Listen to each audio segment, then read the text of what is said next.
YouTube.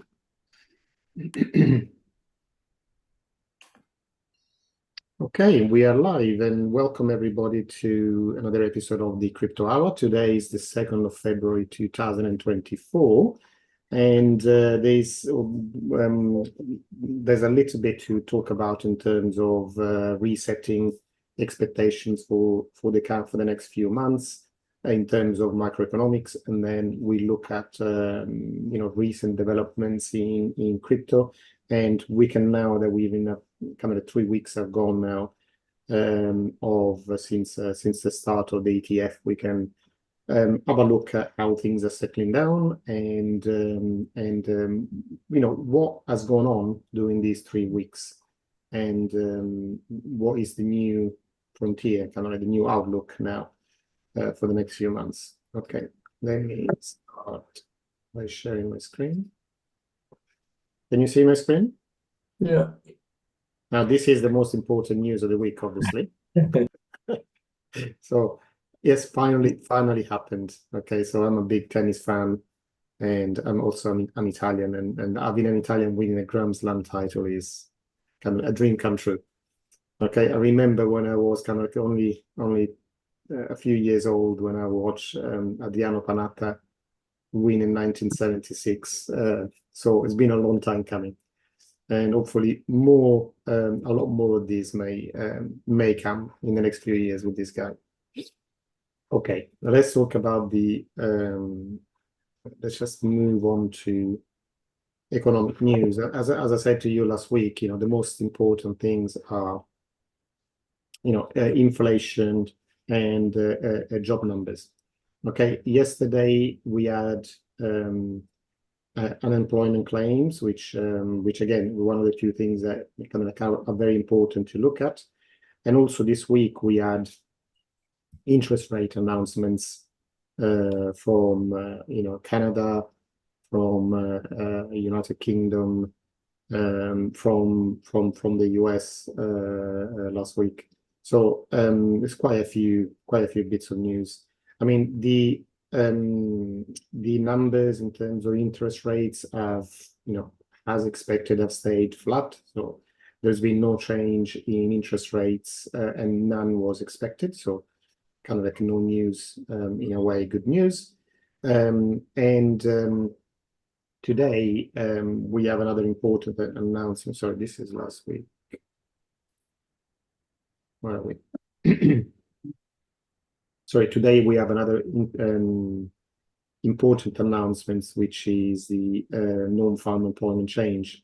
It comes once a month, and is one of those really important announcements that is preceded on Wednesday by a kind of a non-official figure that's already showing possibility of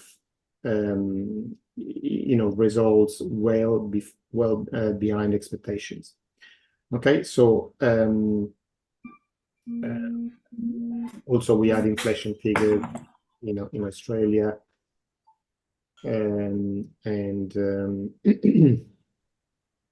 but this is kind of the unemployment claims of probably up to now was the most important announcement of the week from the US point of view.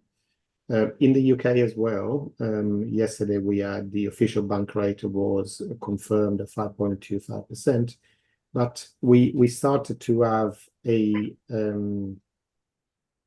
one vote for cutting rates, which is the first that we had for many times. That means there was still two people, so there's the 9-person committee.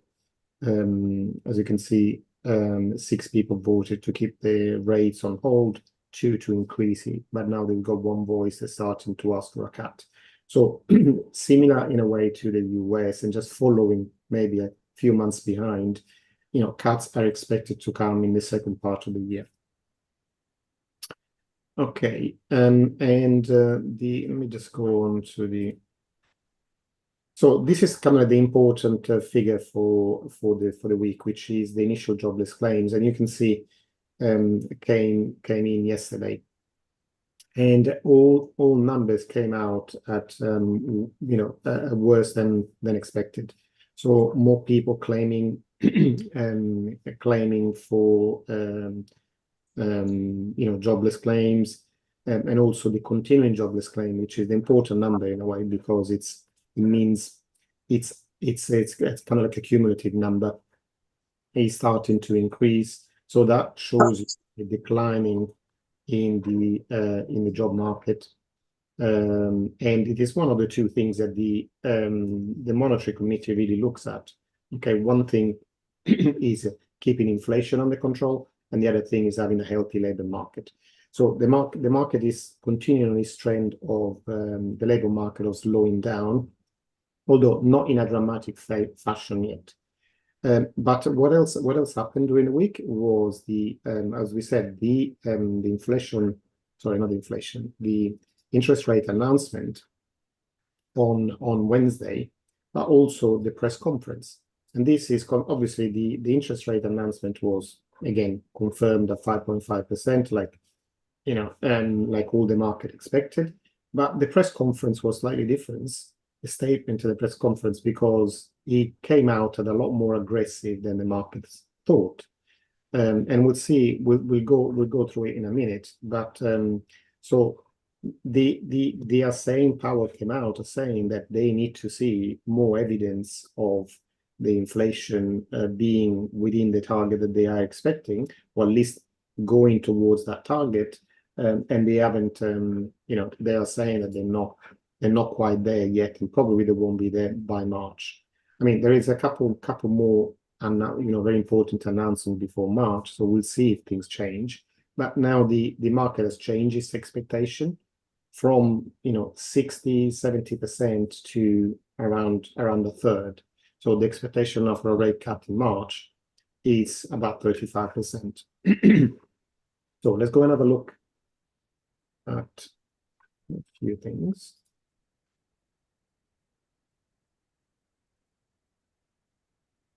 So as you can see here, this is kind of like one important statistic that you get from the labor statistics in the US. And this is like the blue line is the job quit rate. So people that voluntarily leave their job because they think, it could be for any reason, but normally it's because they think they can get a better job somewhere else. So this now has been going down since 2002 to 2022 to what they were over here. You see pre-pandemic levels, can you see? So so as the job market cooled down, and also the wages expectations as well have cooled down as well. So the wage increase now is trending down to, again, it's still above the pre-pandemic level, which was around 2.5% growth. But it is trending down to that point. So the job market is slowing down, and what we heard from Jerome Powell basically has given no indication really. It's almost like a statement that is, really completely open to interpretation. So he's saying that, maybe they don't have all the figures from inflation to be confident that there will be a rate cut in March, but at the same time they were saying, even if the economy keeps performing strongly, it doesn't mean that, they won't cut rates. So they kind of like, there is something in there for everybody. You can analyze it and read it any way you like, but I think if you have to rely on objectivity, you're saying, well, how the hell should I read this? There is no clear indication of direction from the statement. Now you can see here, this is kind of like this is kind of like an hourly probability of a March Fed cut. Okay. So as you can see here, after the job numbers, this probability went down from 35 to about 50%, and then after the Powell speech went down back towards 35%.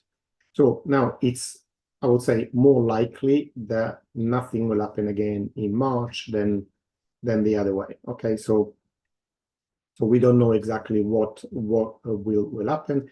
Obviously, a possibility of a rate cut will propel the markets forward, because obviously less cost, it's good. It means there's more money, also more risk money that goes into stocks and shares. So it's good all over for the markets. But at the moment, you can't quite rely on it. Although the probability of a number of rate cuts throughout the year that has stayed pretty much the same. From a point of view of where are the markets going, and don't worry, this is quite complicated charts, but it's analyzing option open interest. Now there is kind of like what is called the volatility valley that has now lasted for about 11 weeks. That is sending a signal of an impending correction. Okay, so what is likely to happen in the next maybe couple of weeks is what would be kind of like a normal thing in the market. So kind of like a 5 to 7% correction, of the S&P 500. So the S&P 500 is being, I mean, it's close to all-time highs, so that wouldn't be surprising, and it wouldn't mean that we are, in a bear market. But it's, more and more numbers are pointing that way, simply since the, all the markets have gone up now for, for a very long time, and now we are the kind of the people with the megaphone really that are coming around and say, well, don't worry about valuation. Yeah, I know that stock is expensive. Everybody's happy. We carry on going up forever. I mean, what is the reality is that markets go up and go down, and even in a strongly trending market, there are healthy corrections, and I think we are going to go towards one of these very probably in the next couple of weeks. And these are the two things, again, that the Fed looks at, when setting interest rates. So the two things is the, inflation. And as you can see, this is the day favorite measure of inflation. It is now trending towards 2%, and it has been for a while. So, the evidence that we're talking about is there already. How much evidence do they want before they start cutting? The Fed is famous normally for overshooting their targets. So sometimes they, with the inflation going down and the interest rates staying the same, you can imagine there's a differential between interest rates and inflation. Now that differential by the interest rates staying the same and inflation going down is getting bigger. That means that the real cost of capital, cost of borrowing, is getting, in real terms, is getting bigger. Okay, so it's becoming more expensive, to do anything connected with capital, whether it's a mortgage, a loan, or whatever else.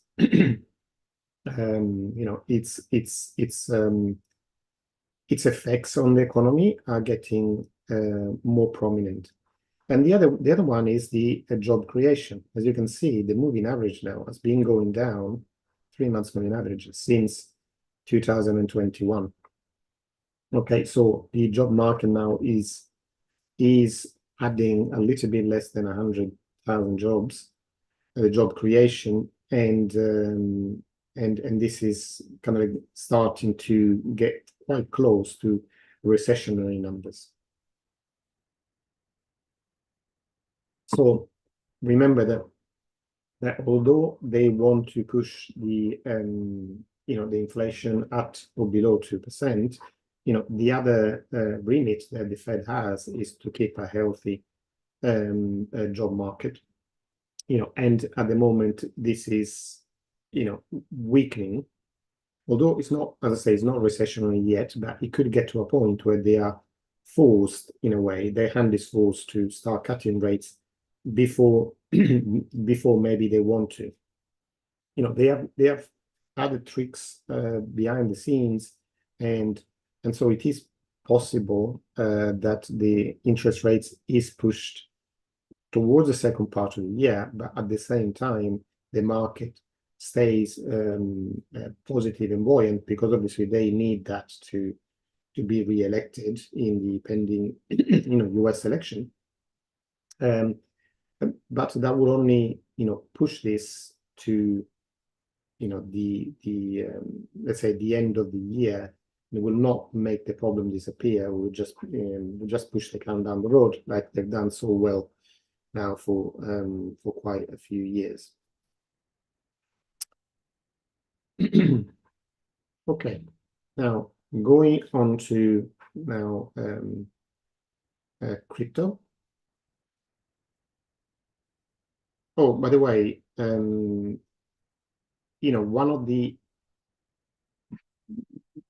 expectation for interest rates, although we have seen all these different announcements, this is the actual yield. You go to maybe for our chart.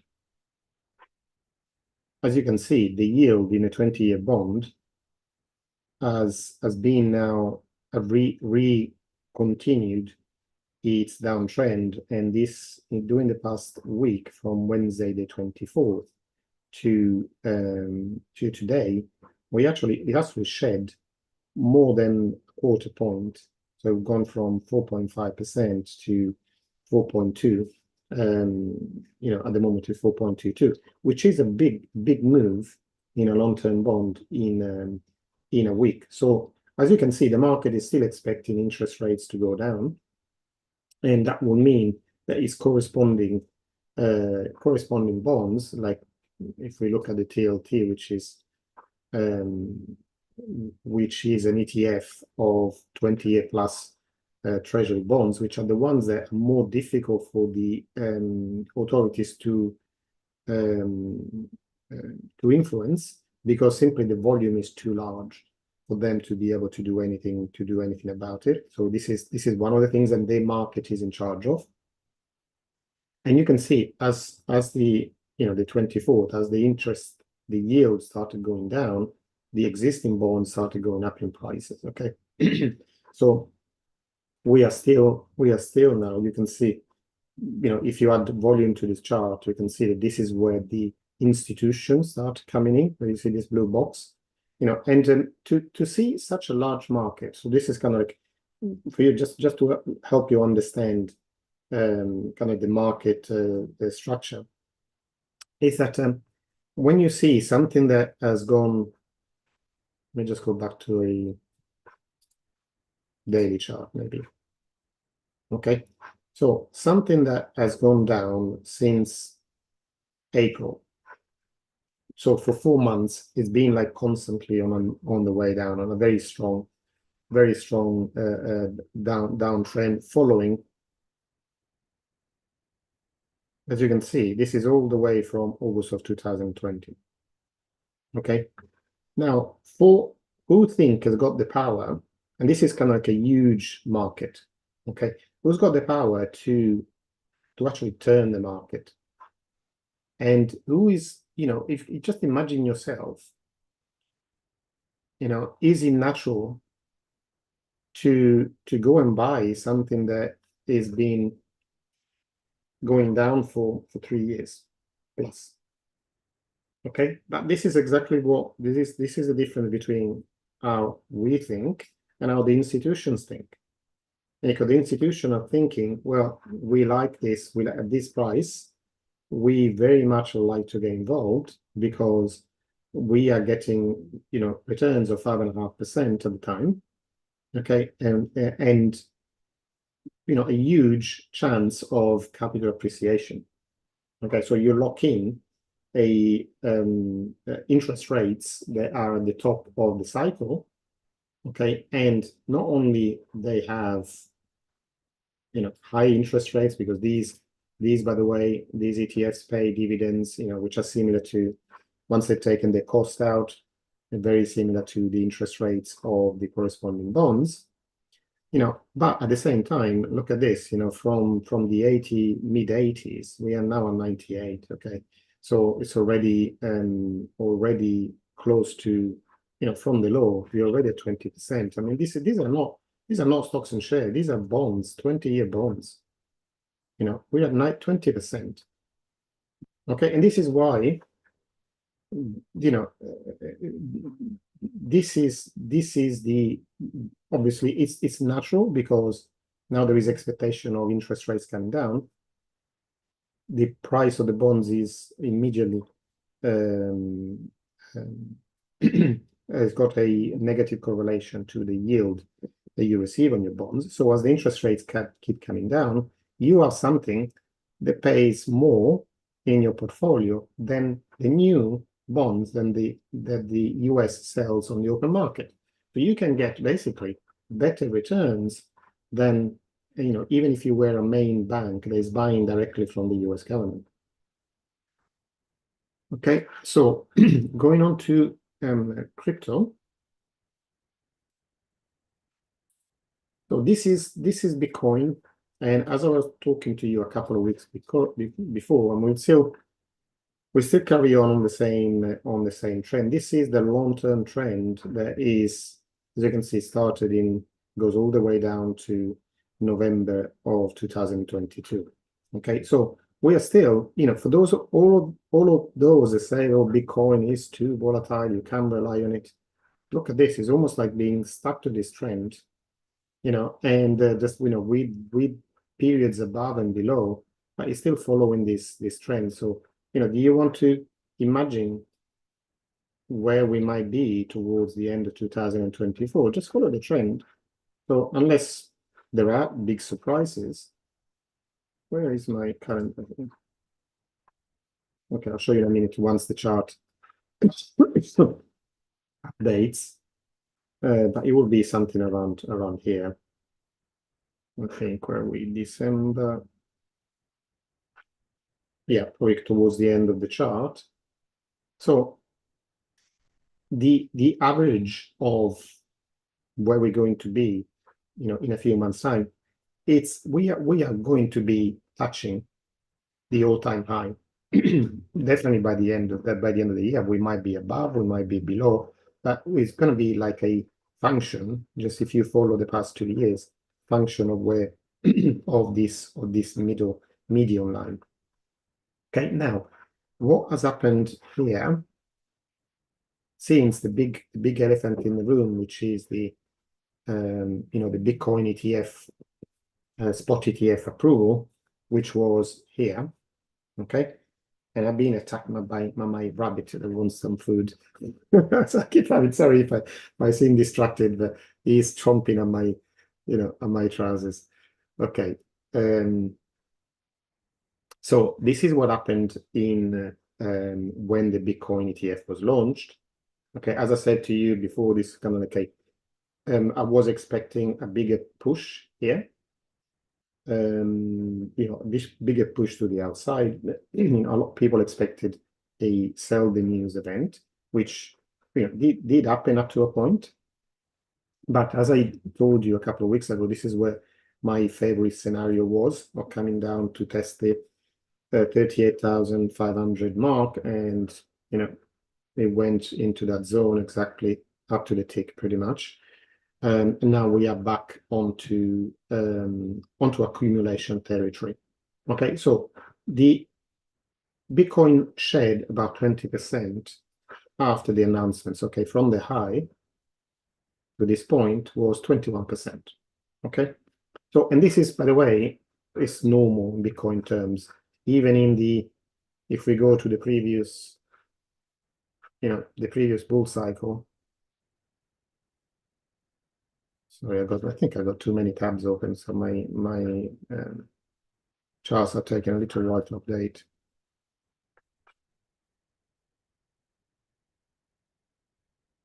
Let me just close a few.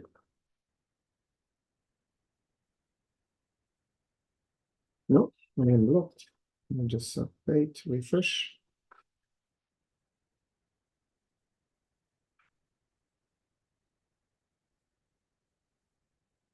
Sorry, just give me a second.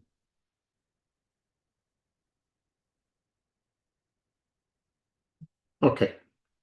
So if we go and have a look at, you see the previous bull cycle here, there's plenty of times where Bitcoin dropped quite significantly.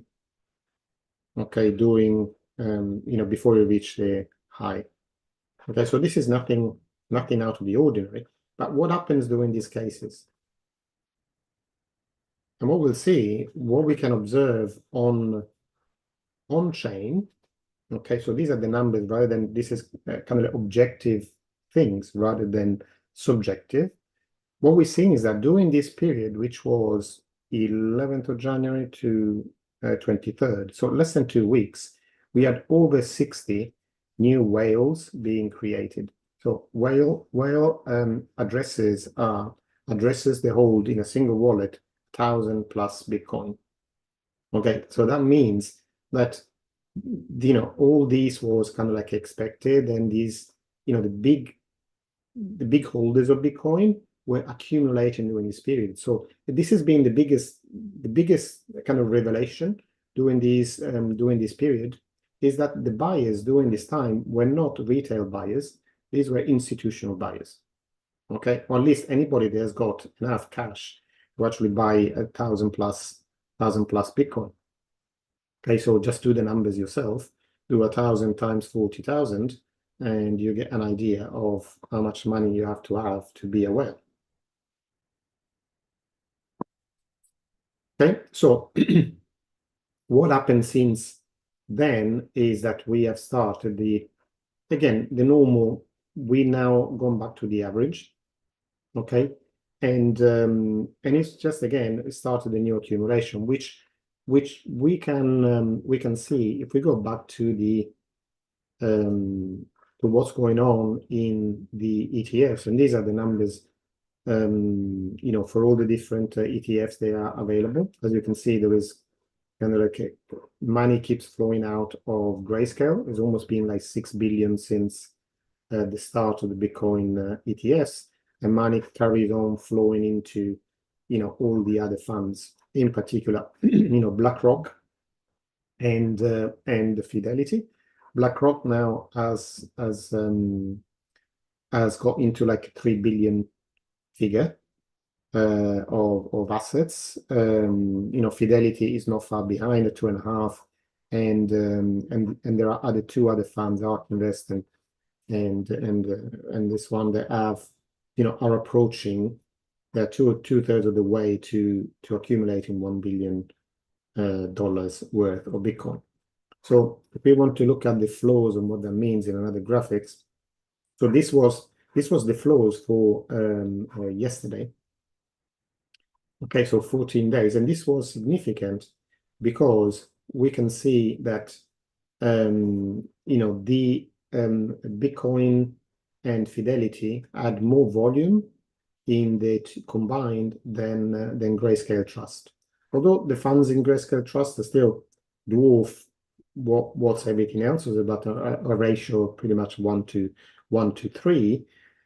But you can see the volume now.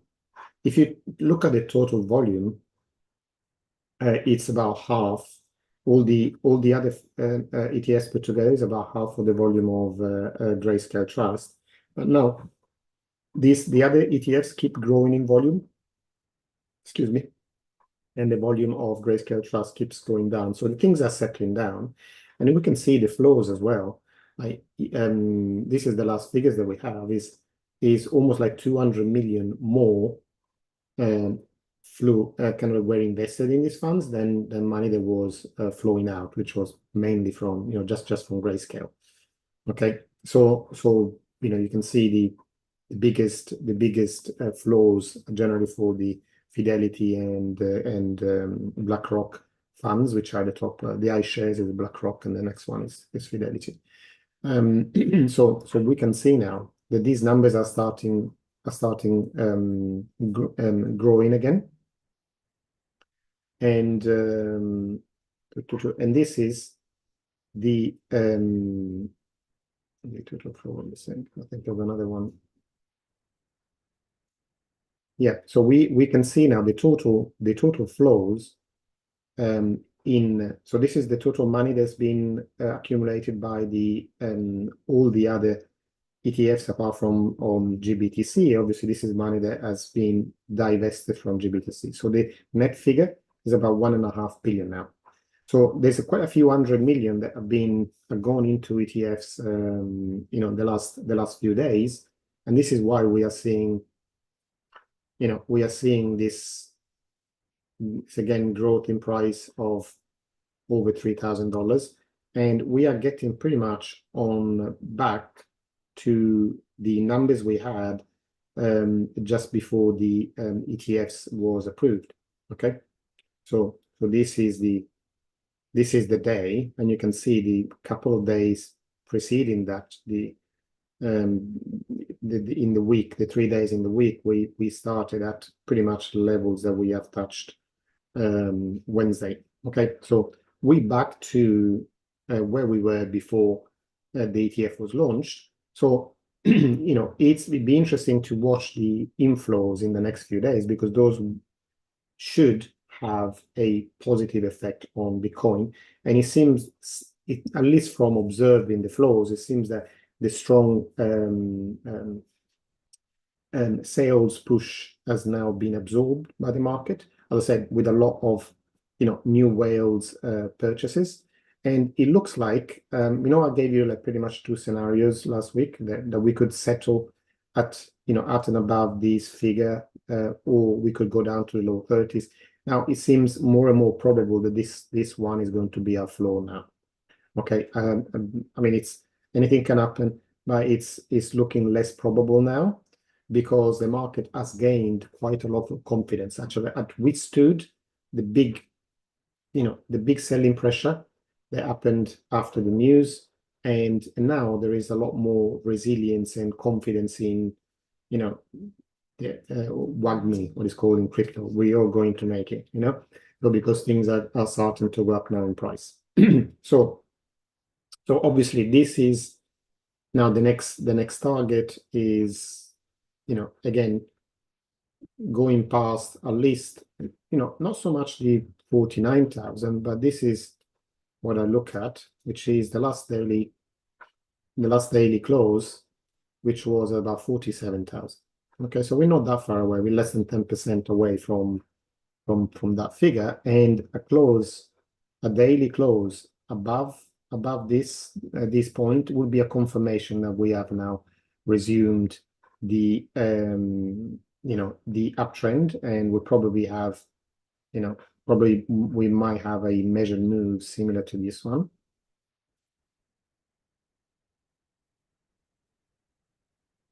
Oops, sorry. Not what have I done? Is this there one? Oh, I've done it already. Okay, so as you can see, this will take us pretty much to the just below that figure. So with a similar sort of increase that we've had before, or if we measure it from the bottom of this channel.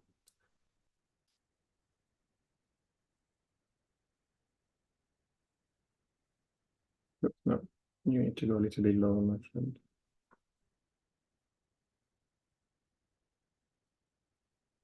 Okay. So that might take us the same move that's taking us to this point. Will take us to about 50,000, which is another which makes sense, because it is another psychological level, okay, where there could be some some reaction.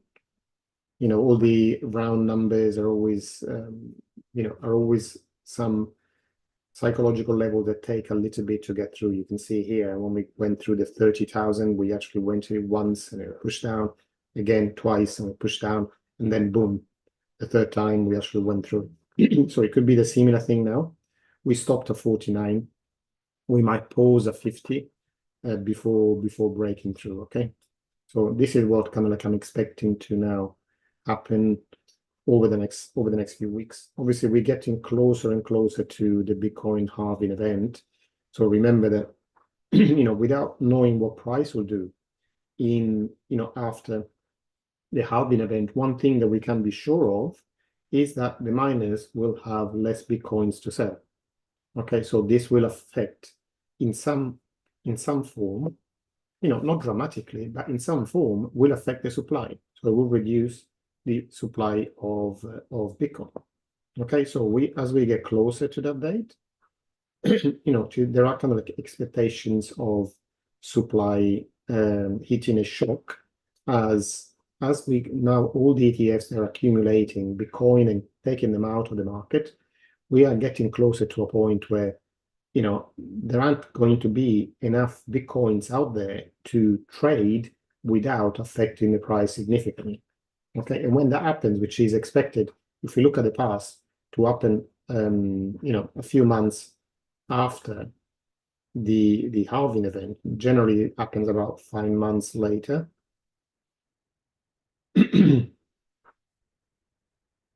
So you can see here, and we would be around the 60,000 mark, just following the average. But doing what happens during bull markets, and the markets is supposed to start, looking at the past around October of 2024, you can look at the angle of this line, and now look at this.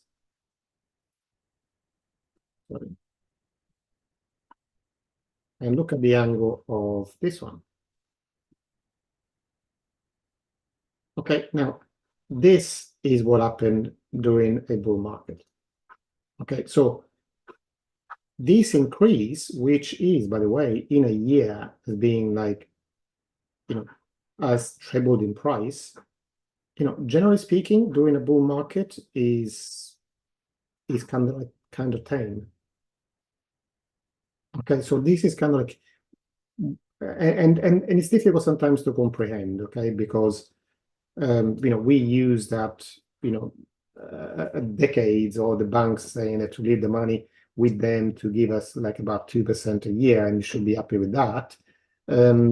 Just thinking of being conservative or expecting returns of 300% a year minimum is kind of like, oh, you think, oh, kind of out there, but it's not. This is what happens cyclically on Bitcoin price charts. If you go and find them yourself on the on Google, historical price charts from the inception of Bitcoin, and see what happens every time there is a halving event. You can see here again, this was in May 2020, and really we had towards the prices started really pushing towards the end of October. Okay, from around here, they're already grown. So this is a similar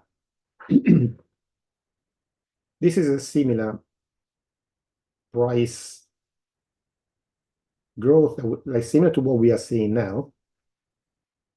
Okay, maybe if we have to compare this to that, it's a similar angle. Okay, but look at it compared to when the bull market started. Okay, so if we apply the same angle to what we are saying now, that means that at some point, the expectations are that we carry on growing for another few weeks until we hit this point. Then there might be a correction. Okay, as happened here before as well. Okay, you can see from here there was kind of like a correction before the bull market started again, and then we might have that this kind of angle happen again. At which point will it happen? As I say, I don't have a crystal ball, but I would expect this to be the floor. So even if, let's say, okay, where are we?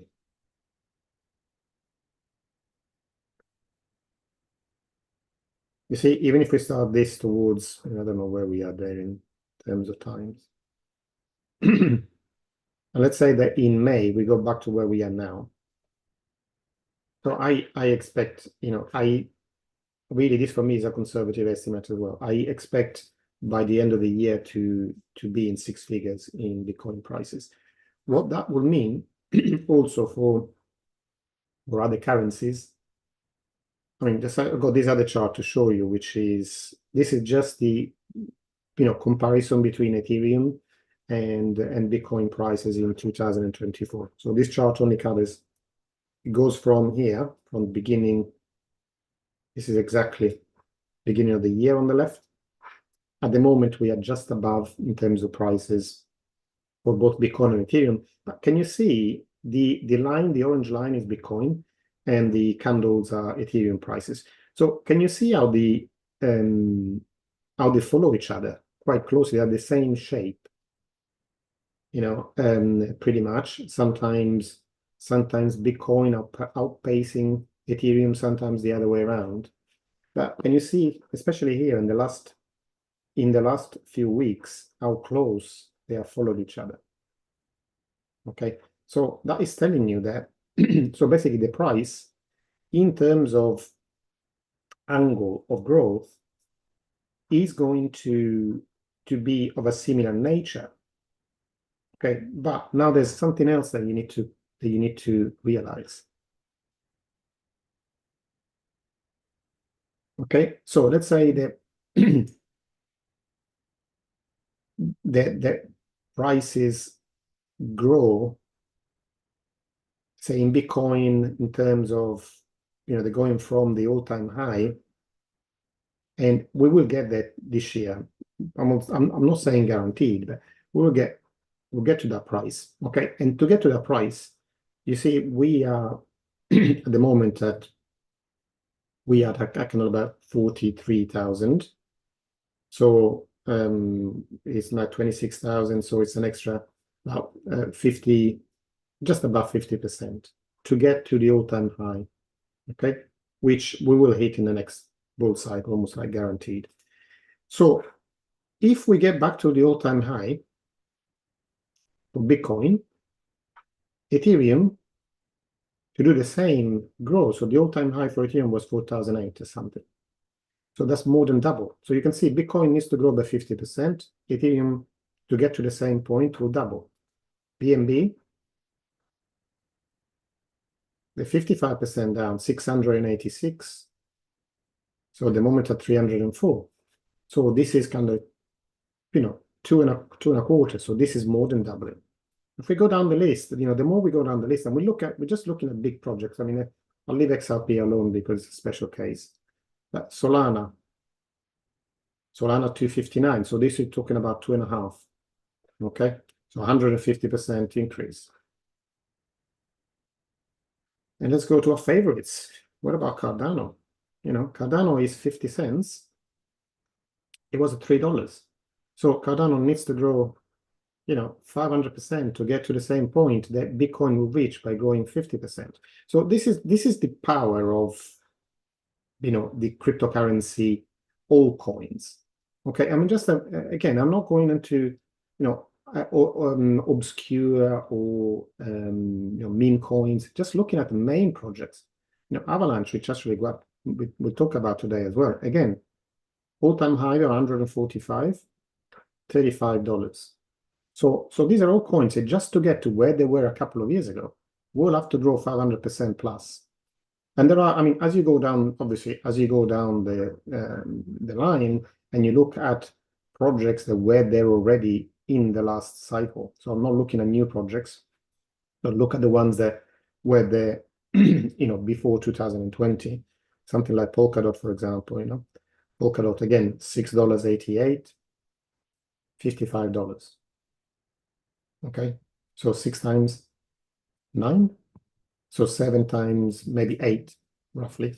So you see how much this is why sometimes I talk about 300%, 400%, 500% seems outlandish, but this is, when we talk about cryptos, it's kind of expectation, not even normal. It's not above expectation. It's just like normal expectation, let's put it that way, of what happened already a number of times in the past. Okay, so this is why I encourage you to, and if you still have funds sitting on the sides, I mean, I say I've gone all into crypto at this point here. Okay, when we had the first noises about the Bitcoin spot ETF. Okay, which was in kind of mid-October. And by the way, this is when the bonds start turning as well. Just work it out yourself, okay? So this is where I went all in pretty much, okay? But it would be I'll still have a little bit of capital left on the sidelines to take advantage of any big opportunity. But I'm saying that again, we are at that moment here where we are still in this sideways move, okay? I don't expect this to last forever, but once we leave this area, I expect big numbers to start printing in terms of daily increases, not just in Bitcoin, but especially for all the other altcoins. So I'll show you these are some of the weekly numbers. And if you look at this, you see these numbers on the left?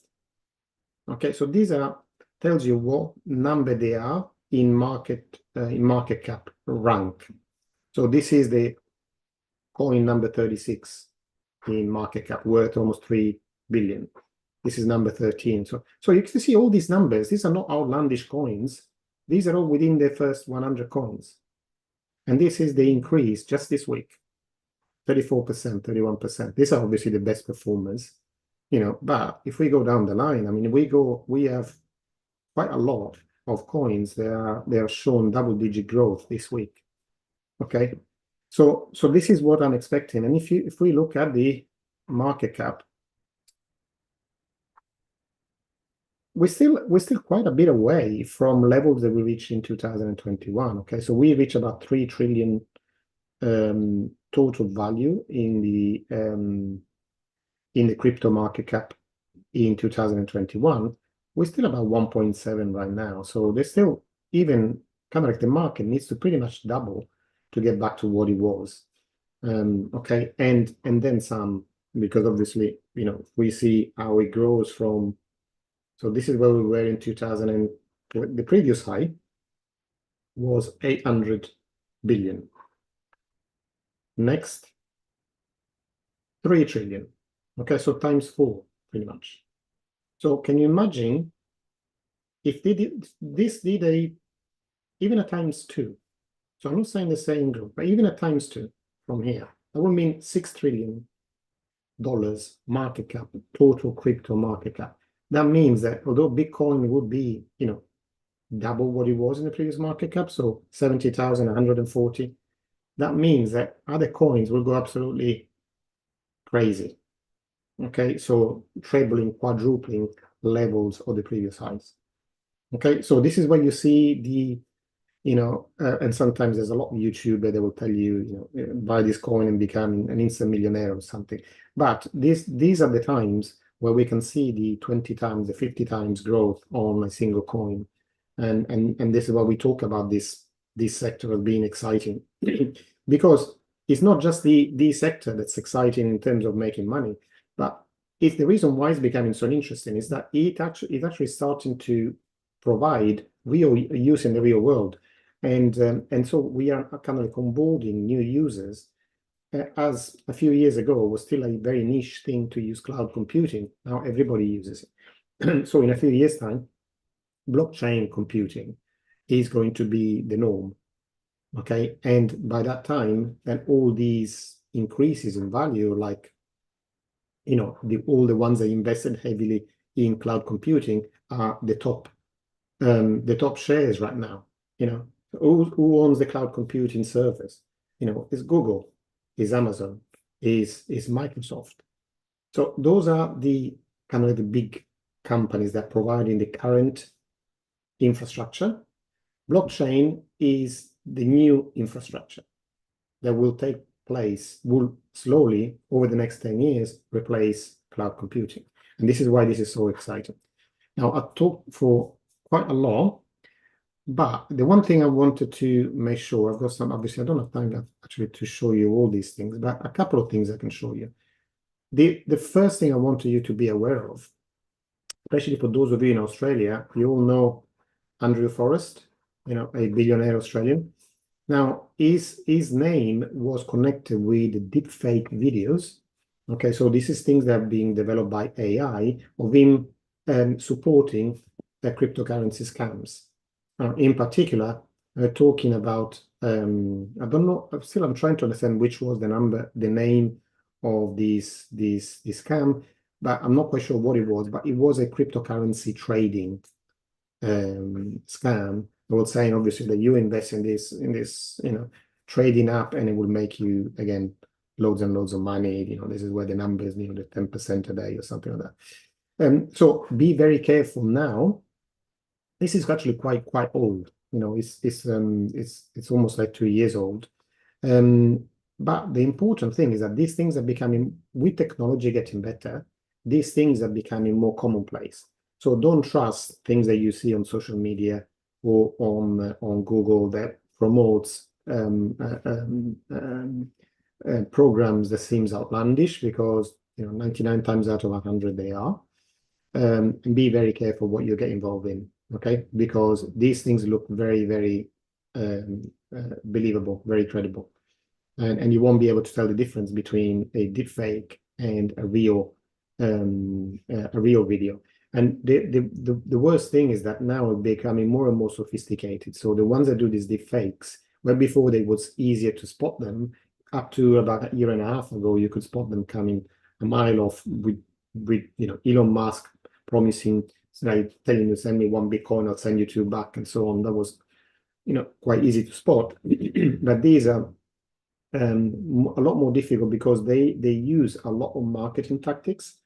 So they're becoming better and better at disguising the scams. Okay, so I would say safety first. Whenever you do something in crypto, and there are, as I showed you already, there are many chances that you can have of multiplying your investment by 3, 4, 5, 10 times without having to take part in any of these scams.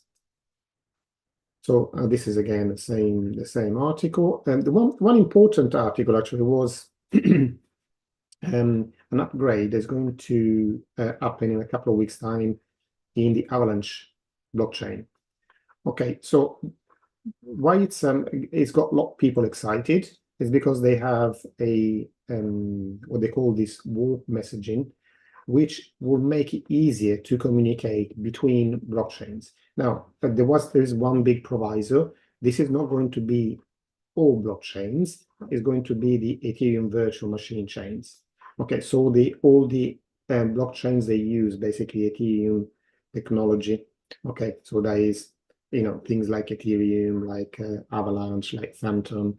As many, if you look at MetaMask, pretty much all the blockchains that MetaMask supports are Ethereum virtual machine chains that will not work for Bitcoin, for Solana, for Cardano, and other blockchains that are not based on the Ethereum virtual machine. But still, obviously, at the moment, the Ethereum virtual machine blockchains are the majority.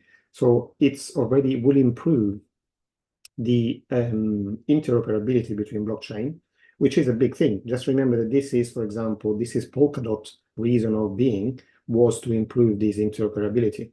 Now, this might go one part towards that, but obviously the big problem is having everybody into one standard, under one standard that can be similar to the Wi-Fi standard, for data. What else? So still didn't know.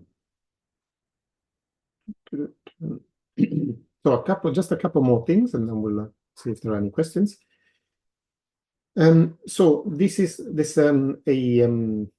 talks with a very likely possibility there could be a stablecoin legislation this year.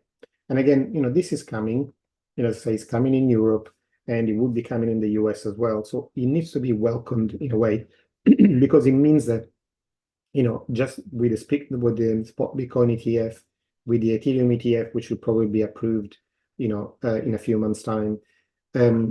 So this is normal because it marks the beginning of crypto being accepted in the mainstream.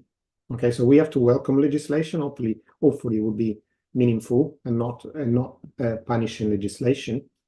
But it's an important step of cryptocurrency being widely used in our society. And the last thing,